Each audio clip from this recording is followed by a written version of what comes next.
ಕರ್ತನಾಮ ಮಾತ್ರ ಮಹೇಂದ್ರಲಿ ಕುಡಿಯೋರ ಬಗ್ಗೆ ದೇವ್ರ ವಾರ್ತೆಗಳು ಹೇಳ್ತದೆ. ಜ್ಞಾನೋಕ್ತಿಗಳು 23ನೇ ಅಧ್ಯಾಯದಲ್ಲಿ 29ಇಂದ 32. ದ್ರಾಕ್ಷಾರಸದ ಮೇಲೆ ಕಣ್ಣಿಡಬೇಡ, ಅದು ಗಂಟಲೊಳಗೆ ಮೆಲ್ಲಗೆ ಇಳಿದು ಹೋಗಿ ಆಮೇಲೆ ಹಾವಿನಂತೆ ಕಚ್ಚುತ್ತದೆ. ದೇವ್ರ ವಾರ್ತೆಗಳು ಹೇಳ್ತದೆ.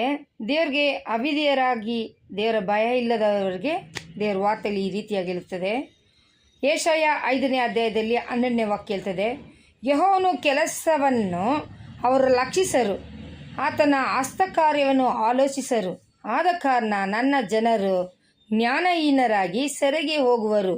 ಖಂಡಿತ ಘನವಂತರು ಹಸಿಯುವರು, ಸಾಮಾನ್ಯರು ಬಾಯಾರುವರು ಮತ್ತು ಪಾತಾಳವು ಹೆಚ್ಚು ಆತುರದಿಂದ ಅಪಾರವಾಗಿ ಬಾಯಿ ತೆರೆಯಲು ಅವರ ಮಹಿಮೆಯು ಕೋಲಾಹಲ, ಗದ್ದಲ, ಉಲ್ಲಾಸ